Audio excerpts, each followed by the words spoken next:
कभी बहन जी यानी कि मायावती सांसद बनकर दिल्ली पहुंची थी, लेकिन आज वो वक्त है जब अंबेडकर नगर लोकसभा सीट से बहुजन समाज पार्टी का सांसद तो है, लेकिन दरअसल जो सांसद रितेश पांडे बीएसपी के टिकट पर बीते चुनाव में चुने गए थे वो अब भारतीय जनता पार्टी के साथ में आ चुके हैं। ऐसे में अंबेडकर नगर लोकसभा का चुनाव बेहद दिलचस्प हो चुका है और आखिर क्या वहां पर है जमीनी मुद्दे और जनता किसे कर रही है पसंद, जायजा लिया हमारे संवाददाता ने। इस समय हमारी मौजूदगी है अंबेडकर नगर के टांडा में, जहां जानने की कोशिश लोगों से हम कर रहे हैं कि इस बार किस मुद्दे पर चुनाव होगा। हमारे साथ समाज सेवी और एक दुकानदार भी मौजूद है जो युवा भी है, उनसे जानने की कोशिश करेंगे किस मुद्दे पर इस बार वो वोट करेंगे, किस बार इस लोकसभा चुनाव 2024 में किस मुद्दे पर आप लोग वोट करेंगे। हम लोग जो है इस बार वोट बेरोजगारी पर रोज करेंगे और अंबेडकर नगर जनपद में यहाँ भ्रष्टाचार जो है बहुत ही ज्यादा हो गया। इसको राज्य सरकार को और प्रशासन को रोकना चाहिए। जैसे टांडा नगर पालिका क्षेत्र देख लिया जाए, टांडा नगर पालिका में पूरे जिले में 7 नगर पालिकाएं, 4 नगर पंचायतें, 3 नगर पालिकाएं, यहाँ पर भ्रष्टाचार की जो है एकदम भरमार बनी। टांडा नगर पालिका में यहाँ व्यापारियों के साथ आए दिन उत्पीड़न होता है। जैसे कि यहाँ पूरे जिले में कहीं भी किसी भी पूरे जिले में टोल टैक्स से ज्यादा पैसा वसूला जाता है नगर पालिका टांडा में। टांडा नगर पालिका में यहाँ नगर पालिका के टांडा के ठेकेदार और मनमाने तरीके से जो है पूरे फैजाबाद मंडल में कहीं इस तरह की वसूली नहीं होती। व्यापारियों के साथ आए दिन जो है कहीं मारपीट की घटना, रंगबाजी के साथ वसूली की जाती है। इस पे मेरी सरकार से मांग है कि तत्काल जो है व्यापारियों को समाधान कराया जाए और पूरे प्रदेश में जब कहीं नहीं लगता पूरे देश में, तो टांडा में क्यों लगता है टोल। ये रंगबाजी टैक्स कहें या ठेका टैक्स कहें, ये टांडा नगर पालिका और अंबेडकर नगर जिला प्रशासन को इसको अपने संज्ञान में लेकर और जिला स्तरीय जांच करानी चाहिए। व्यापारियों का तत्काल प्रभाव से ये जो फर्जी टैक्स वसूला जा रहा है, बल्कि इस टैक्स वो होता है जो टांडा नगर पालिका स्टैंड का ठेका होता है, जो मालगाड़ियों का नहीं पैसा वसूला जाता है, वो स्टैंड की गाड़ियों का वसूला जाता है। टांडा नगर पालिका की मिली भगत से इस समय अवैध वसूली और टांडा चुनाव में अधिकारी व्यवस्था के कारण जो है ठेकेदार मनमानी तरीके से पैसे की वसूली कर रहे हैं। यहाँ पे लालजी वर्मा भी हैं, समाजवादी पार्टी से, रितेश पांडे और भारतीय जनता पार्टी से हैं, तो वहीं बहुजन समाज पार्टी जी है।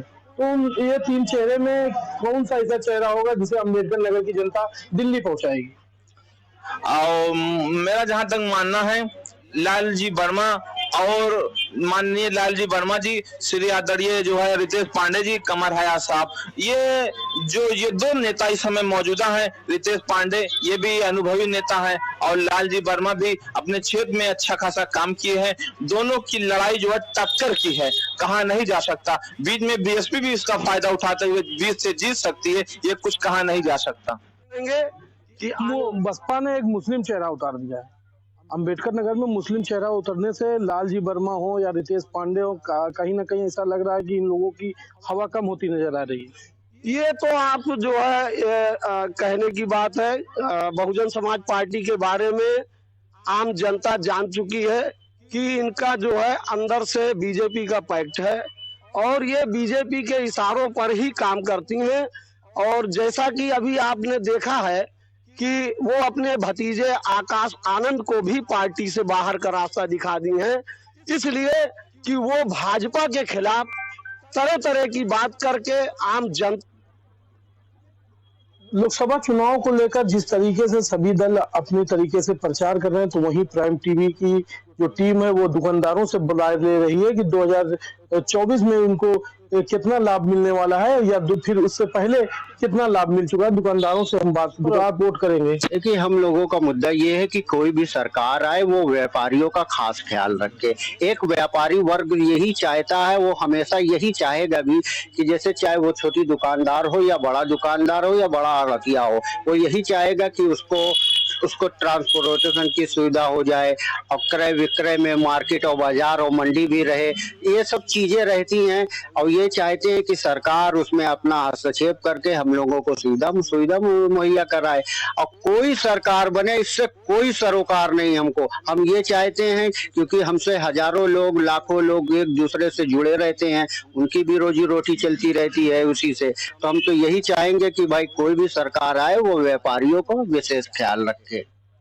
यहाँ आप देखा जाए अम्बेडकर नगर में जिस तरीके से लालजी वर्मा समाजवादी पार्टी से हैं, तो वहीं बहुजन समाज पार्टी से हयात साहब हैं और भारतीय जनता पार्टी से रितेश पांडे। ये तीनों चेहरे में सबसे अच्छा विकास करने वाला चेहरा कौन सा है? नहीं, इसमें एक दूसरे से तुलना करना सही नहीं होगा क्योंकि तीनों चारों जो सब जमीनी नेता हैं और सब बड़े नेता हैं, सब अपने अपने क्षेत्र में कुछ ना कुछ काम किए हुए हैं। माननीय लालजी वर्मा को अम्बेडकर नगर में विकास पुरुष के नाम से जाना जाता है। रितेश पांडे का परिवार भी खासा अम्बेडकर नगर में बहुत चर्चित पर जाने जाते हैं। कमर हयात साहब बुनकर के नेता हैं, उन्होंने अपनी पूरी जिंदगी बुनकर के लिए वक्त की है।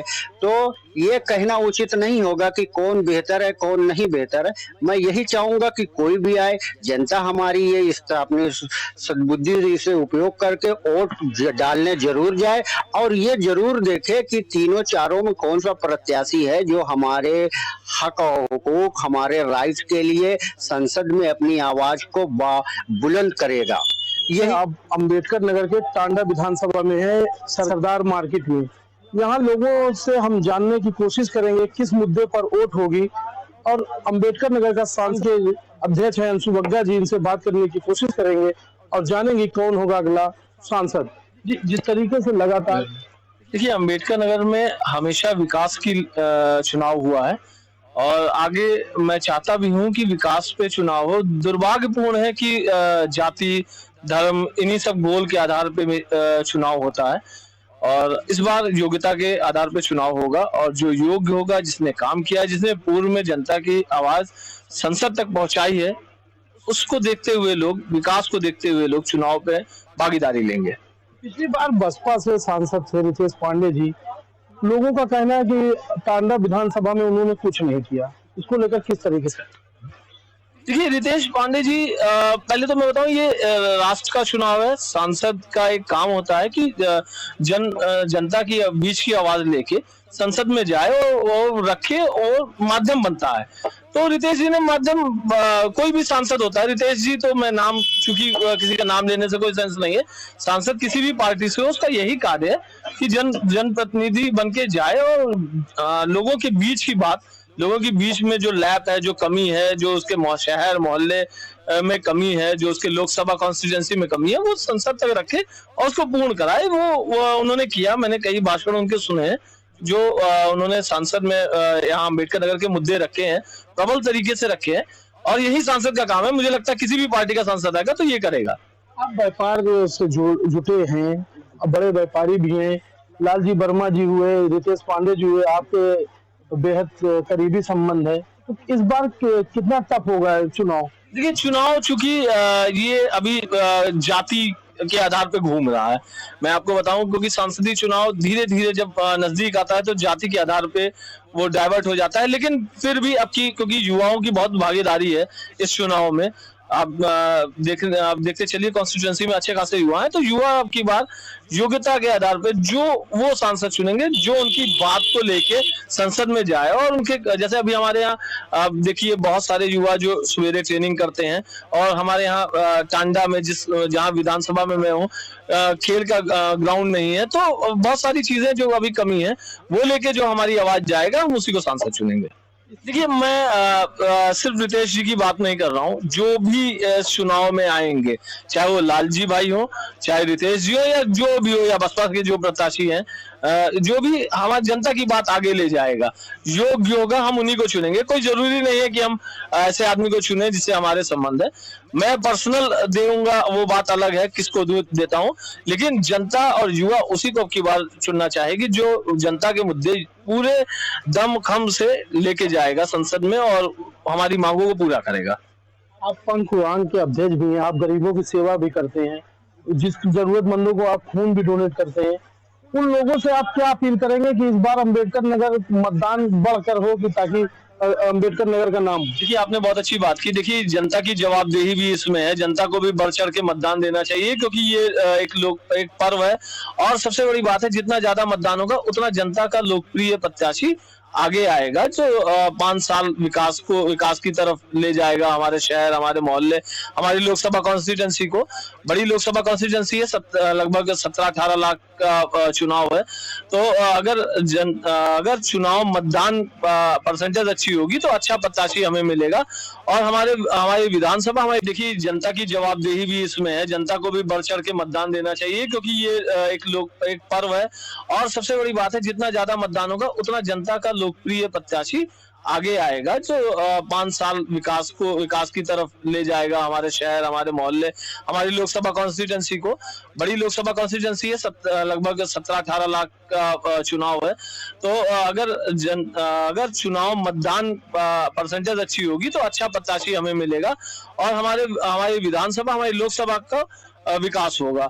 जैसे कि बात, देखिए, अब विकास की बात है तो हमको योगी ही आदमी चुनना है, क्योंकि 5 साल पूर्व में विधानसभा चुनाव अभी ये थे युवा जो दुकानदार भी हैं, समाजसेवी भी, इनका साफ तौर पर कहना है ये दोनों की लड़ाई, बसपा और भाजपा की लड़ाई में बहुजन समाज पार्टी को भी फायदा मिल सकता है। हमारे साथ जिनका साफ तौर पर कहना है अब जो वोट होगा वो विकास पर होगा, जो विकास करेगा उसे वोट मिलेगा।